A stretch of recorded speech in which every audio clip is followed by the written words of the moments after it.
Assalamualaikum warahmatullahi wabarakatuh. Halo semua, perkenalkan nama saya Nabila Muarisa dengan NPM 2023-21-5044. Di sini saya akan mempresentasikan tentang pengembangan bahan ajar cerita pendek untuk kelas 11. Di sini ada tujuan pengembangan, yaitu menjelaskan proses pengembangan bahan ajar teks cerpen atau teks cerita pendek menggunakan model ADI, yaitu analisis, design, development, implementation, dan evaluasi.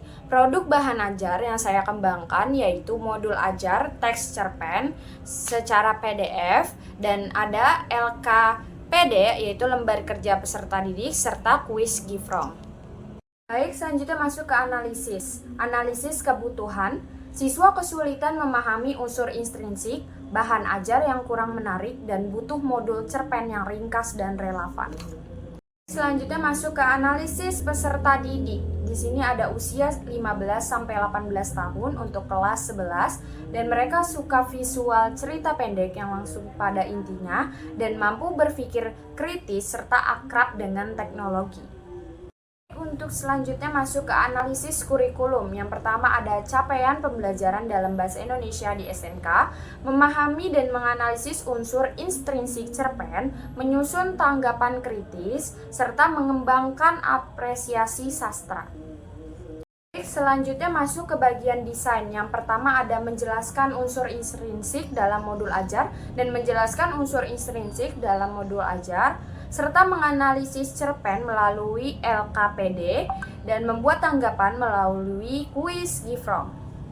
Baik, untuk selanjutnya ada perancangan bahan ajar, memilih cerpen bertemakan remaja, mendesain modul ajar, menganalisis LKPD unsur intrinsiknya, dan latihan kuis Gifrong atau teks cerpen.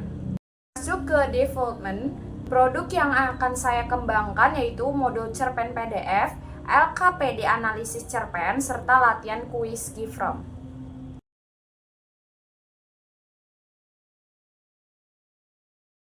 Yaitu saya akan menjelaskan tentang contoh modul ajar teks cerpen yang saya rancang untuk pembelajaran bahasa Indonesia kelas 11. Baik, selanjutnya di dalam modul terdapat informasi umum, terdapat nama penyusun, mata pembelajaran yang saya ajarkan yaitu pembelajaran bahasa Indonesia, tahun pembelajaran 2025-2026, alokasi waktu 4 kali 40 jam pembelajaran. Yang selanjutnya di sini ada capaian pembelajaran di mana peserta didik mampu menuliskan gagasan, pikiran, pandangan, arahan, atau pesan yang tertulis untuk mencapai tujuan secara logis, serta kritis dan kreatif. Peserta didik juga menuliskan hal-hal penelitian menggunakan metodologi sederhana dengan mengutip sumber rujukan secara etis dan ungkapkan rasa empati, etis, serta peduli dan pendapat prakontrak secara etis dalam memberikan penghargaan secara tertulis dalam teks cerpen. Nah, di dalam modul ini juga terdapat kata atau frasa kunci, topik dan konten inti, dan penjelasan singkat. Untuk kata dan frasa kunci, teks cerpen adalah unsur intrinsik dan strukturnya. Sedangkan top dan konten itu terdapat teks cerpen dengan unsur intrinsiknya. Dan ada penjelasan singkat juga mengenai pembelajaran inti, yaitu menulis teks cerpen berdasarkan unsur intrinsik dan strukturnya. Di dalam modul ini juga terdapat kompetensi awal, yaitu yang pertama ada pengetahuan dan keterampilan peserta didik sudah memahami dari materi teks cerita pendek. Yang kedua ada peserta didik sudah mengenal berbagai jenis teks cerita pendek, dan yang ketiga ada ukuran kedalaman dari modul. Modul diperuntukkan bagi peserta didik kelas 11 dengan materi yang diajarkan yaitu unsur intrinsik, struktur, dan menyajikan teks cerpen ke dalam bentuk audio visual. Nah, dalam hal ini peserta didik di modul ini diajarkan untuk mengetahui profil dari pelajar Pancasila. Yang pertama ada kreatif, mandiri, dan berpikir kritis. Dalam modul juga terdapat sarana dan prasarana atau target dari peserta didik dan model pembelajaran. Yang pertama tentu saja ada proyektor, laptop, contoh teks cerpennya, LKPD, YouTube, buku sumber belajar, dan PPT. Yang kedua secara reguler, dan yang ketiga ada bernalar kritis atau discover learning. Baik, untuk selanjutnya di sini ada kompetensi inti, di mana tujuan pembelajaran. Melalui kegiatan ini, pembelajaran peserta didik menyajikan data, gagasan, dan kesan dalam bentuk teks cerpen secara tulis, lisan, dan memperhatikan struktur baiknya yang didengar. Yang kedua ada melalui kegiatan pembelajaran dalam modul ini, peserta didik menyajikan data, gagasan, kesan dalam bentuk teks cerpen secara tulis dan lisan maupun didengar dengan memperhatikan unsur intrinsiknya. Dalam modul ajar ini juga guru mempersiapkan pembelajaran, yang dimana guru menyiapkan PPT dan materi pembelajaran mengenai teks cerpen. Guru menyiapkan contoh teks cerpennya, guru mempersiapkan langkah-langkah pembuatan teks cerpen, guru mempersiapkan asesmen atau latihan kuis, guru mempersiapkan lembar kerja untuk peserta didik yaitu LKPD. Di dalam materi dan media ajar, saya merancang pertemuan satu itu ada materi 1 yang berisikan struktur cerpen atau unsur intrinsik, media Google Classroom, PPT, YouTube, dan teks cerpen, serta LKPD 1. Dan pertemuan kedua ada materi 2, unsur intrinsik teks, cerpen, media, dan Google Classroom, PPT, YouTube, serta teks cerpen, dan LKPD 2. Baik, untuk selanjutnya di sini ada urutan kegiatan dalam modul ajar ini harus memahami materi struktur dan unsur intrinsik dari teks cerpen, menganalisis teks cerpen berdasarkan strukturnya, menganalisis teks cerpen berdasarkan unsur intrinsiknya, dan mempresentasikan hasil analisis. Untuk selanjutnya di dalam modul juga ada kegiatan pembelajaran yang pertama ada pertemuan pertama. Yang pertama ada pendahuluan selama 15 menit, orientasi, guru memberikan salam dan berdoa dan menanyakan keadaan peserta didik. Guru mengabsen kehadiran peserta didik dan kelengkapan dalam belajar serta apresiasi. Guru menanya jawab tentang pembelajaran sebelumnya. Peserta didik merespon apresiasi yang disampaikan guru dengan pertanyaan serta pemantik. Motivasi dan acuan, guru menjelaskan tujuan pembelajaran atau kompetisi yang ingin dicapai. Guru menjelaskan materi pembelajaran mengenai teks cerpen berdasarkan unsur intrinsik ya, serta contoh teks cerita pendek. Selanjutnya ada kegiatan inti selama 70 menit. Peserta didik diharapkan memahami pengertian unsur intrinsik, struktur, dan contoh dari teks cerita pendek. Peserta didik juga mengajarkan LKPD mengenai struktur teks cerpen dan diberikan oleh guru. Peserta didik dengan aktif mencari jawaban dari setiap pertanyaan dari berbagai sumber. Guru juga memberikan penilaian sikap saat mengerjakan tugas tersebut. Peserta didik yang sudah selesai mengerjakan dapat mengumpulkan pekerjaannya di depan. Yang selanjutnya penutup selama 5 menit. Guru melakukan penilaian hasil peserta didik. Guru bersama peserta didik merefleksikan pembelajaran. Guru memberikan umpan balik terhadap peserta dan proses hasil pembelajaran. Guru juga menyinggung pembelajaran untuk pertemuan kedua. Guru menutup pembelajaran dengan membaca doa dan mengucapkan salam. Baik, untuk selanjutnya ada kegiatan pembelajaran pertemuan kedua. Yang pertama ada pendahuluan selama 15 menit, orientasi, peserta didik dan guru berdoa serta memberi salam. Guru menanyakan keadaan peserta didik, guru mengabsen peserta didik dan kelengkapan belajarnya. Apresiasi, guru melakukan tanya jawab tentang pembelajaran sebelumnya, memberi motivasi dan acuan. Guru menjelaskan cara mencari unsur intrinsik dan struktur dari teks cerpen, pembentukan kelompok belajar atau diskusi kelompok. Selanjutnya ada kegiatan inti selama 70 menit. Peserta didik membentuk kelompok. Satu kelompok terdiri dari 3 orang.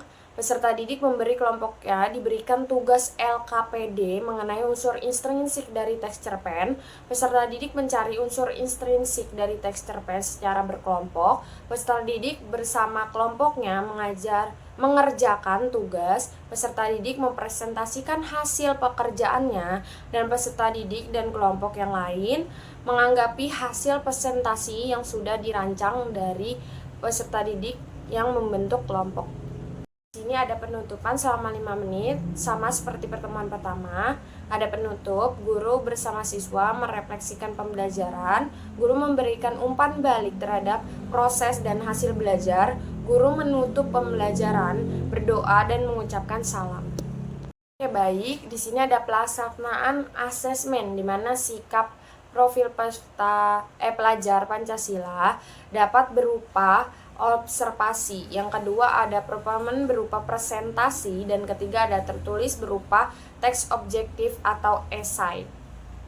Dalam modul ini ada juga pengayaan, di mana pengayaan itu peserta didik yang sudah mencapai ketentuan belajar secara mandiri. Peserta didik akan diarahkan untuk belajar secara mandiri tentang pembelajaran sesuatu yang diminati terkait dengan teks cerpen. Yang kedua, peserta didik yang sudah mencapai ketentuan belajar membaca teks cerpen yang sudah dicapai. Ada remedial, yaitu pembentukan remedial yang diberikan kepada peserta didik, yaitu tugas mandiri atau TM, jika peserta didik memperoleh nilai ulangan yang kurang dari KKM. Peserta didik yang belum tuntas mengerjakan tugas mandiri berupa teks ulang dengan soal yang sama atau sejenis. Yang kedua ada peserta didik yang belum mencapai ketentuan belajar mengerjakan latihan menulis teks cerpen yang sederhana. Dalam modul ini juga saya memasukkan refleksi peserta didik. Yang pertama, ini akan diajarkan pada selesai dari penutupan. Yang pertama ada hal-hal apa saja yang Anda dapatkan dalam pembelajaran menulis teks cerita pendek. Yang kedua ada apa yang Anda ketahui tentang unsur intrinsik teks cerpen. Yang ketiga ada manfaat apa yang Anda dapatkan dari pembelajaran menulis teks cerpen. Untuk itu saya juga dalam modul ajar ini menuliskan tentang refleksi guru, sehingga guru bisa mengevaluasi seperti anak didik. Yang pertama ada apakah peserta didik mampu memahami materi menulis teks cerita pendek, dan apakah peserta didik mampu menuliskan teks cerita pendek berdasarkan unsur intrinsiknya. Dan yang ketiga, bagaimana penguatan model, metode, dan teks cerita pembelajaran, teknik pembelajaran. Yang keempat ada bagaimana hasil pembelajaran menulis teks cerpen berdasarkan unsur intrinsik dari peserta didik tersebut. Untuk selanjutnya di dalam modul ajar juga terdapat glosarium, di mana tertulis cerita pendek jenis sastra lama yang berisikan kisah-kisah visi imajinasi. Terus juga ada gagasan, ide, dan hasil pemikiran, serta ada interpretasi, di mana tafsiran atau penjelasan yang lebih mudah dipahami oleh peserta didik. Interpretasi biasanya dilakukan dengan menemukan ide pokok, memahami makna tersurat dan tersirat, memahami kronologi dan dinamika gagasan, lalu membuat hipotesis dan sintesis informasi. Glosarium yang kedua ada rekreasi, menciptakan atau membuat guru harus melakukan joint conclusion terlebih dahulu sebelum peserta didik bisa mengkreasi secara mandiri. Yang kedua ada merefleksi, peserta didik menilai proses yang dijalani oleh diri sendiri berdasarkan pengetahuan dan gagasan yang ditemui pada saat pembelajaran. Yang ketiga ada mengevaluasi, di mana memberikan penilaian. Tahapannya adalah mengumpulkan dan mengolah data, menganalisis, serta menginterpretasikan dan membuat kesimpulan pada penilaian. Yang ketiga, glosarium yang ketiga ada unsur intrinsik, di mana komponen membangun sebuah karya sastra minimal terdiri dari tema, alur, tokoh, latar, amanat. Dan yang kedua ada struktur, di mana rangkaian cerita membentuk cerpen itu tersendiri dari abstrak, orientasi, rangkaian peristiwa, kompleksi, resolusi, dan koda. Dalam modul ajar ini juga terdapat daftar pusaka, yang dimana guru memberi sumber acuan pada modul sehingga pembelajaran tetap bisa berjalan dengan baik.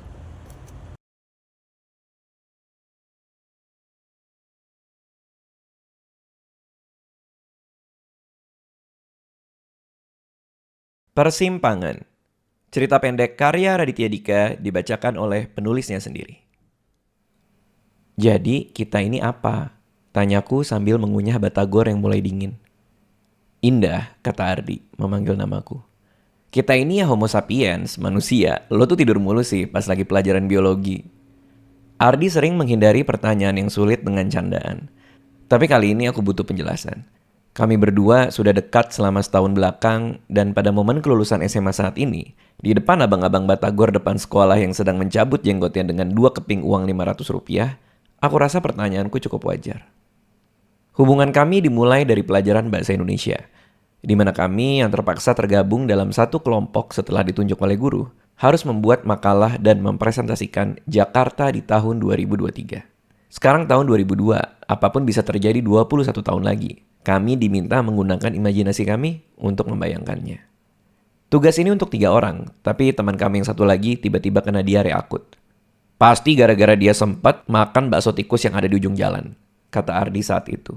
Dia melanjutkan, "Gak apa-apa Indah, kita berjuang untuk makalah kita di perpustakaan, biar dia berjuang di WC rumahnya sendiri."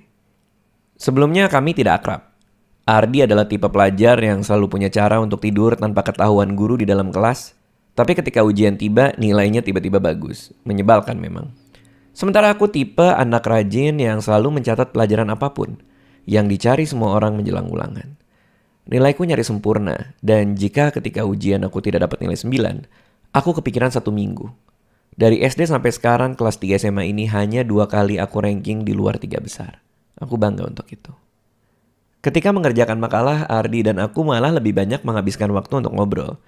Topik demi topik bergulir dan dengan selera humor Ardi yang garing-garing menyebalkan, aku sesekali mengeluarkan tawa. Gua kayaknya salah menilai lo, kataku di sela-sela mengerjakan pendahuluan. Gua pikir lo orangnya dingin, judes, pendiam. Sama dong, kata Ardi.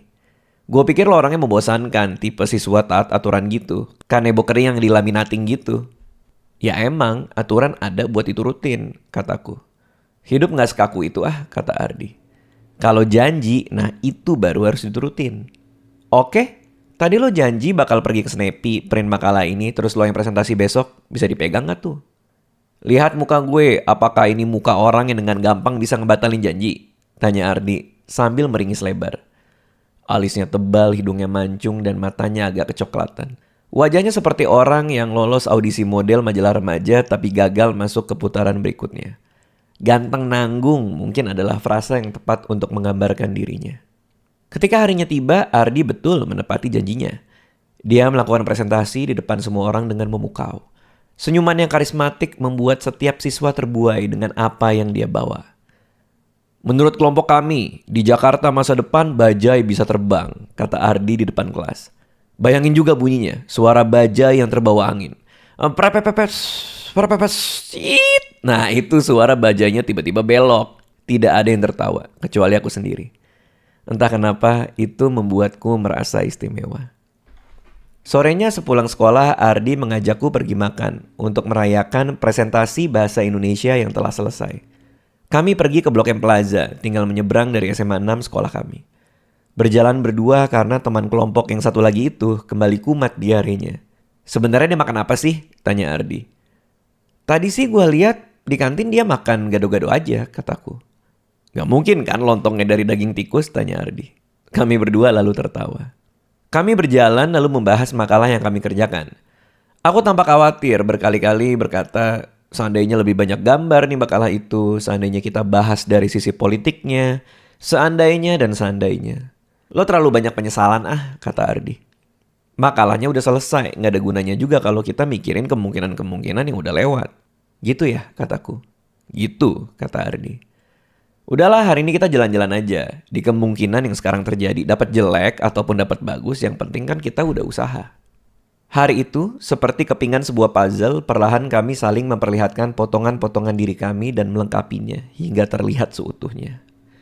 Ketika makan berdua hoka-hoka bento di lantai bawah, aku jadi tahu bahwa Ardi tidak suka popularitas. Menurut Ardi, konsep dicintai banyak orang itu mengerikan. Jadi populer adalah beban yang terlalu berat.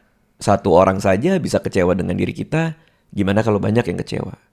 Popularitas itu sebuah kutukan, kata Ardi. Sebagai orang yang menganggap hidup jadi artis itu menyenangkan, tentu aku tidak setuju. Menurutku popularitas bisa mendatangkan banyak manfaat. Tapi aku paham jalan berpikirnya, dan aku mengagumi itu. Mengagumi ada laki-laki 17 tahun yang isi kepalanya berbeda dari yang lainnya. Di mana pada umur segini popularitas adalah segalanya. Di mana respect di tongkrongan adalah alasan untuk bahagia. Minggu depannya kami berjalan berdua lagi, masih ke Blok M Plaza. Kala itu setelah main dingdong di bioskop, kami berdebat lama di lorong tentang mengapa punya kelompok pertemanan itu hanya akan membuat kehidupan di SMA merana. Remaja itu susah membuat keputusan sendiri, makanya mereka suka meminta saran teman-temannya. Masalahnya jarang yang punya pengalaman hidup cukup banyak untuk punya solusi, kata Ardi. Jadinya malah melakukan saran yang salah, makanya banyak remaja melakukan tindakan-tindakan bodoh. Lo kan remaja? Bener juga sih, kata Ardi. Bodoh juga ya gue. Sekali lagi aku paham maksud Ardi. Tapi aku rasa pemikiran itu juga timbul karena dia tidak punya banyak teman di sekolah. Tidak ada yang mampu menandingi pola pikir Ardi yang ajaib, pantas banyak gosip bahwa dia adalah orang yang dingin. Terkadang kita sering menilai buruk orang yang tidak kita pahami. Ardi contoh korban dari penilaian itu. Semakin lama mengenal Ardi, semakin aku merasa menemukan sebuah harta karun. Seorang laki-laki yang dilewatkan begitu banyak perempuan lain di sekolah. Sosok laki-laki yang tidak cocok berada di dalam semrautnya pergaulan masa muda, lalu asing sendirian. Lo ngapain sih dekat-dekat sama cowok aneh itu? Kata seorang teman sekelasku. Ardi itu waktu pensi sekolah dia malah mojok di lapangan bola sambil baca buku, pantesan gak punya temen. Teman yang lain bilang, dia pernah ngelarang teman-teman kita ngerjain anak kelas 1. Masa senior mau ngapus senioritas? Bener sih orang yang kebanyakan baca buku gak usah didengerin. Gua denger dia korban santet, kata teman yang lain lagi. Kali ini gosipnya lumayan ngaco. Padahal Ardi bukan orang yang aneh, dia hanya orang yang salah dimengerti. Itu adalah dua hal yang berbeda. Dari sekali pergi bersama, kami jadi punya jadwal rutin yang tidak resmi. Setiap malam minggu Ardi akan mengajakku keluar, kegiatannya pun beraneka ragam. Kami pernah pergi hanya untuk makan gulai yang sedang ramai dibicarakan banyak orang. Kami juga pernah keluar hanya untuk menemani aku membeli Chupa Chups, lalu duduk di pinggiran Circle K sambil ngomongin orang yang lagi belanja. Pada suatu malam selepas menonton film Scary Movie 2, lagi-lagi di Blok M Plaza, kami berdiskusi panjang soal luka masa lalu. Apa kejadian di masa lalu yang bikin lo suka mimpi kebangun tengah malam? Tanya Ardi. Waktu bokap gua marahin gua pernah dapat nilai 5 di rapot, dia bilang coba aja kamu lebih keras lagi belajarnya, kataku. Dia bilang papa sedih kalau kamu nilainya jelek. Gue pernah mimpi dikejar angka 5, serem banget. Mata Ardi terbuka lebar. Pantesan hidup lo penuh penyesalan ya, selalu mikirin kalau aja. Ternyata trauma sama 5 toh. Ya gak gitu juga kataku. Kalau lo apa mimpi yang bikin kebangun? Dulu gue main bola di sekolah. Gue tahu kalau gue sundul bolanya kepala gue bisa kena tiang gawang. Bener deh, kepala gue kebentur tiang. Gue pingsan, tapi gol. Abis itu gue mimpi berkali-kali kejedot tiang, kata Ardi. Tapi itu gak penting banget ngorbanin kepala cuman buat gol, kataku. Kalau kita gak coba kita kan gak pernah tahu, kata Ardi. Tanpa terasa entah siapa yang memulai di saat berjalan berdua, kami jadi bergandengan tangan, menyusuri jembatan dalam mall. Anehnya tidak ada rasa canggung atau cemas, tidak ada malu atau ragu. Di saat itu aku tahu, kami punya sesuatu yang istimewa. Teman, tapi bukan teman. Jadi kita ini apa? Tanyaku sekali lagi di momen kelulusan SMA. Sembari memotong batagor di atas piring. Jangan ngeles lagi. Lo adalah orang yang paling istimewa saat ini di hidup gua. Temen. Ardi terdiam. Kalau temen itu boleh kangen malam-malam gak sih? Gak tahu. Kalau temen boleh sayang gak? Tanyaku. Karena itu yang terjadi. Ardi tersenyum lebar. Wajahnya yang menyebalkan itu terlihat jelas di bawah sinar matahari yang terik. Kita jelas bukan teman, Indah. Tapi gue gak mau kalau kita juga pacaran. Kenapa? Tanyaku. Karena minggu depan gue udah pergi ke Yogyakarta, kata dia. Seperti sebuah film yang berjalan terlalu cepat, minggu depannya kami duduk berdua di sebuah kafe di stasiun Gambir. Pengeras suara di stasiun mengisi seluruh ruangan yang ada, memanggil penumpang yang terlambat. Ardi mengaduk-ngaduk gelas kopi di depannya. Sebentar lagi dia akan menaiki keretanya untuk kuliah di Universitas Gadjah Mada. Dia selalu ingin pergi dari Jakarta. Dia tidak pernah nyaman dengan betapa sesaknya kota ini, betapa penghuninya seperti terburu-buru pergi dari satu sisi ke yang lainnya.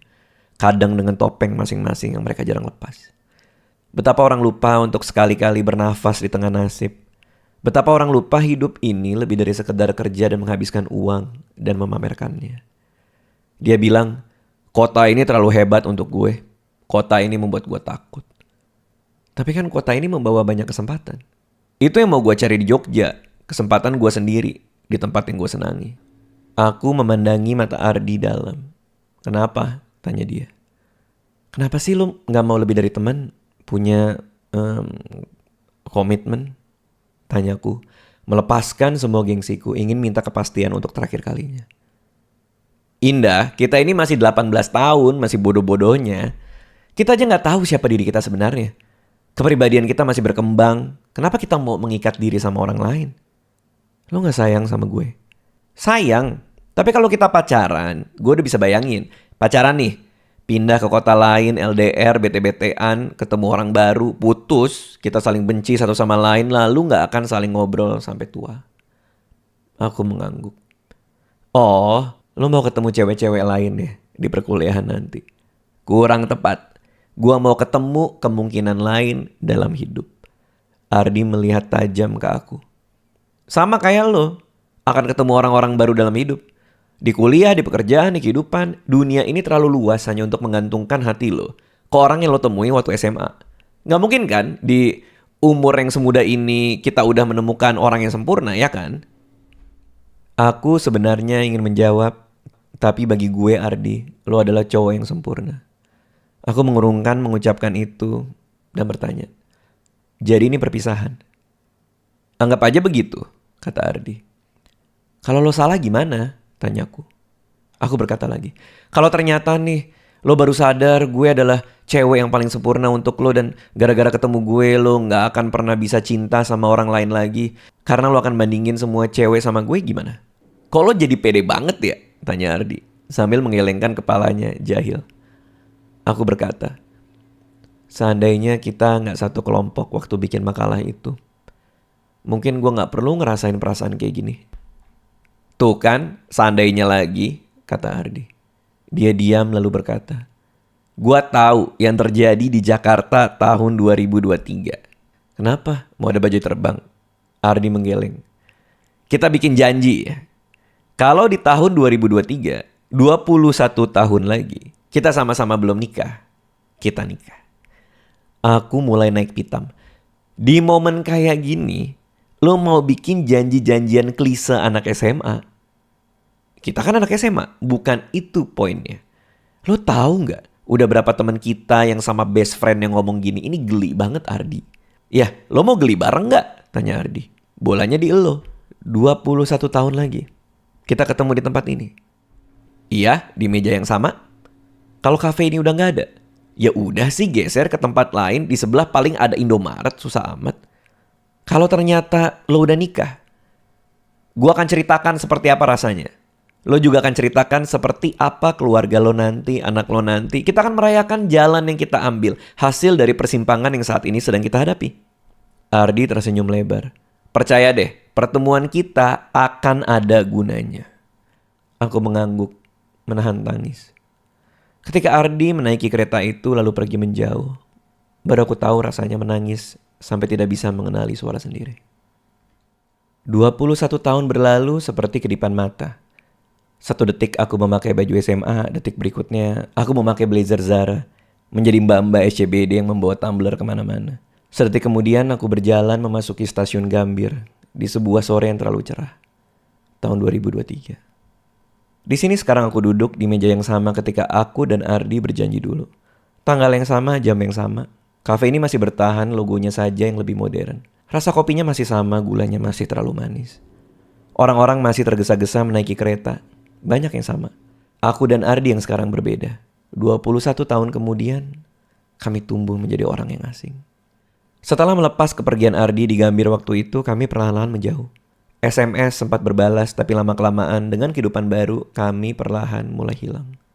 Dia sempat add Yahoo Messenger milikku, chatting sebentar beberapa malam berturut-turut, lalu makin jarang, lalu Ardi tidak online lagi. Ardi benar, kami sibuk dengan kehidupan baru. Aku sangat serius belajar di kampus. Pikiranku sederhana, jika aku malas di kampus, nilaiku jelek, maka aku tidak akan mendapatkan pekerjaan yang baik. Setelah 4 tahun aku lolos dengan predikat cum laude. Setelah itu aku melamar di perusahaan konsultan terkenal, diterima dan langsung menjadi karyawan yang dibanggakan.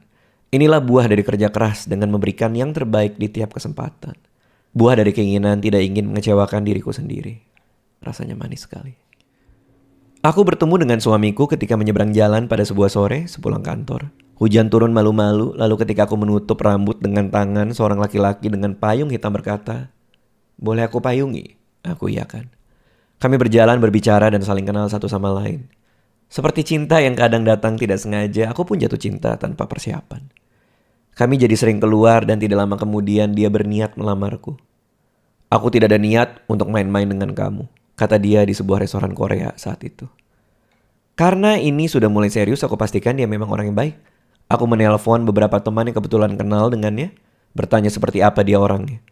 Proses memutuskan menikah aku perlakukan seperti orang yang sedang mencari partner bisnis, penuh permintaan rekomendasi dari orang lain. Aku pun menikah dengan dia di suatu hari Sabtu di bulan Desember, pernikahan kecil yang romantis. Disinilah aku sekarang di tahun 2023. Aku punya suami yang baik, pekerjaan yang membuatku bahagia dan pada akhirnya punya 2 anak yang lucu-lucu. Ardi tidak pernah ada di pikiranku selama ini. Waktu Facebook mulai ramai dipakai orang, aku sempat mencari akunnya, tapi tidak ketemu. Aku cuma dengar gosip-gosip saja tentang Ardi dari teman sekolah yang sempat bertemu denganku di sebuah resepsi. Aku dengar Ardi menetap di sebuah rumah di Solo, di pinggiran kota. Aku juga dengar dia sibuk melukis dan menjualnya ke mancanegara. Dia menurut beberapa sumber memang tidak punya media sosial. Reunian demi reunian SMA, Ardi juga tidak pernah datang. Teman-teman semakin banyak yang tidak tahu kabarnya. Semakin tahun berganti, orang semakin lupa dengan dirinya. Dia seperti hilang dari muka bumi tanpa jejak. Inilah kenapa aku datang di Gambir sore ini. Aku datang untuk mendengar kabar petualangan Ardi dalam hidupnya. Orang seunik Ardi pasti punya segudang cerita yang menyenangkan. Seperti apa pandangannya terhadap Twitter, TikTok, YouTube? Ketiga hal yang tidak ada waktu kami muda dulu. Aku kangen sudut pandangnya yang sinis tapi realistis. Aku datang untuk menepati janji konyol 2 anak SMA yang tidak mengerti apa-apa. Tapi sepertinya Ardi tidak datang hari ini. Aku menunggu dari siang hingga menjelang malam. Kopi sudah ada 3 gelas, tapi Ardi juga tidak datang. Aku mulai merasa bodoh. Mana mungkin Ardi masih ingat janji ini. Sembari menunggu aku baca WhatsApp dari suamiku, dia bertanya, "Gimana ketemu dengan cinta monyetnya?" Aku balas, kayaknya dia lupa. Suamiku memang mengizinkan aku bertemu dengan Ardi hari ini. Dia bilang dengan gagah saat aku minta izin, "Biar kamu tahu kalau suami kamu ini pasti jauh lebih keren dari cinta-cintaanmu waktu SMA." Memang agak terlalu percaya diri dia, tapi itu yang aku suka. Aku berdiri dan hendak beranjak pergi dan di saat itu ada seorang laki-laki dengan jaket hitam masuk ke dalam. Aku mendengar dia berbicara kepada pelayan. "Boleh ditanyakan ke dalam apakah ada pengunjung bernama Mbak Indah?" Si pelayan terlihat bingung. Aku melihat ke arah dia dengan alis diangkat. Aku bertanya kepada dia, "Cari saya?" Pemuda itu menghampiriku, tubuhnya kurus, kulitnya sedikit gelap, wajahnya terlihat lelah. Ada kantung mata yang cukup besar untuk orang seusianya. Seolah dia perlu tenaga tambahan untuk keluar rumah hari ini. Dia lalu berkata, "Mbak Indah, saya temannya Ardi." Sekedip kemudian aku dan dia duduk berdua. Dia masih belum memperkenalkan namanya kepadaku. Kakinya bergoyang, tandanya dia tidak nyaman. Pelayan datang memberikan menu dan dia tolak dengan bilang bahwa dia tidak akan memesan apa-apa. Orang ini lalu berkata kepadaku, "Ardi tidak bisa datang." "Kenapa?" "Karena dia sudah tidak ada 3 tahun lalu. Kecelakaan ketika ekspedisi." Aku hanya diam terpaku. Bingung bagaimana harus memproses ini semua. Aku tidak sedih, tapi ada sesuatu yang asing di dadaku, seperti kehilangan sesuatu yang tidak pernah kita miliki. Tanpa diminta, teman Ardi ini lalu bercerita tentang dirinya. Dia adalah teman Ardi di studio lukis miliknya. Dia lalu bercerita hidupnya berubah semenjak bertemu dengan Ardi. Cara pandangnya terhadap dunia, caranya menghadapi persoalan. Ardi memberikan warna yang segar kepada hidupnya yang hitam putih. Mereka pun jadi akrab dan bersama-sama mereka mengembangkan studio lukis tersebut. "Ardi orang istimewa," katanya. "Ardi sudah menikah?" tanyaku. "Belum. Ardi tidak pernah menikah. Ada beberapa perempuan yang mampir di hidupnya, tapi tidak pernah lama pacarannya. Selalu begitu. Dia seperti tidak pernah puas dengan pasangannya, selalu ada yang kurang." Saya juga sempat bertanya kenapa. Ardi bilang karena dia pernah kenal sama seorang perempuan waktu SMA. Di mana dia cocok dan nyaman sekali, dan gara-gara ini dia selalu membandingkan perempuan lain yang datang dalam hidupnya kepada orang itu. Saya tanya siapa namanya, dan nama yang dia sebut nama Mbak Indah. Aku tersenyum tipis. Dia bilang apa? Ardi cerita bagaimana kalian saling melengkapi kalimat masing-masing. Bagaimana kalian bisa ngobrol sampai diusir dari kafe tempat kalian malam mingguan. Bagaimana obrolan tentang kopi bisa berakhir kepada pertanyaan aneh seperti Timur Tengah itu sebenarnya di timur atau di tengah. Aku tertawa. Iya, kami pernah 1 jam debat soal itu, gak penting banget. Teman Ardi tersenyum. Aku kembali bertanya, kenapa waktu itu dia tidak cari saya?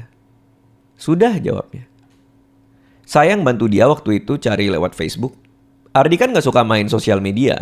Begitu saya kasih lihat Facebook Mbak, foto pertama yang dia lihat adalah foto Mbak Indah sama suami. Dia bilang apa? Ardi bilang dia turut senang sama Mbak Indah yang udah sukses dan berhasil dalam hidupnya. Teman Ardi melihatku, dia lalu melanjutkan. Saya sempat ke Gambir waktu itu ke Jakarta sama Ardi, ada urusan pekerjaan. Ardi sempat bilang kalau waktunya tiba dia mau ketemu sama Mbak Indah lagi karena sudah janji dari SMA. Tanggalnya hari ini persis sehari setelah ulang tahun pernikahan saya Mbak. Makanya saya ingat. Dia sempat bilang Mbak pasti akan datang apapun yang terjadi. Makanya saya datang hari ini, takutnya Mbak datang dan kecewa karena Ardi tidak ada. Saya mau ngabarin itu aja Mbak. Paling tidak ini adalah hal paling minimal yang saya bisa lakukan untuk teman saya. Biar orang tidak berpikir bahwa dia bisa ingkar janji. Aku hanya memainkan jari di atas gelas, masih tidak menangis. Ardi meninggalkan memori yang mendalam di kepalaku. Tapi aku tidak tahu kenapa tidak menangis. Saya pamit Mbak, biar Mbak bisa memproses semua ini, kata teman Ardi, beranjak pergi ke pintu keluar. Sebentar, kataku. Ardi pernah bilang gak dia nyesel meninggalkan saya dulu? Enggak. Dia bilang dia gak nyesel meninggalkan Mbak. Soalnya Mbak sekarang bahagia. Teman Ardi lalu tersenyum. Saya pergi dulu Mbak. Aku pulang ke rumah dengan rasa berat di dada, menyetir mobil dengan perlahan. Di jalan pulang aku melihat persimpangan demi persimpangan jalan.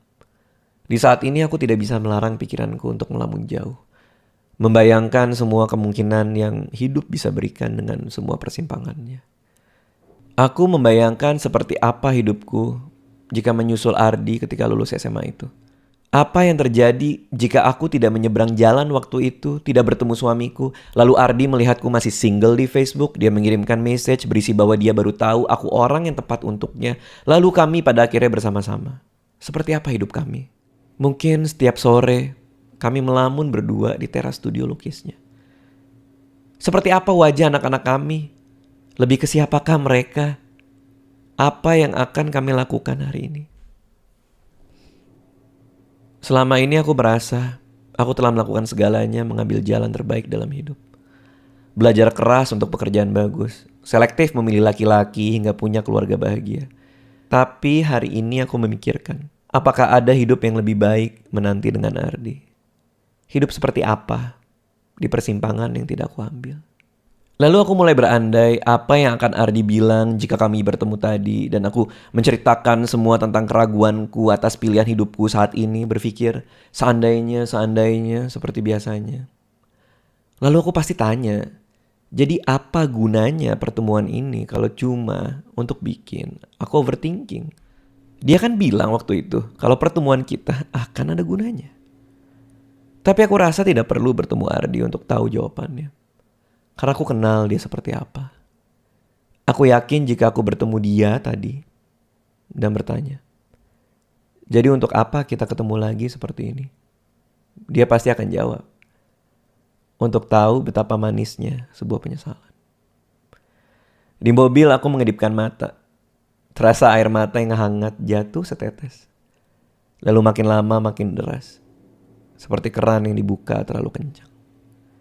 21 tahun kemudian, di sela persimpangan-persimpangan jalan yang aku lewati, kok bisa dia masih mampu membuat aku menangis?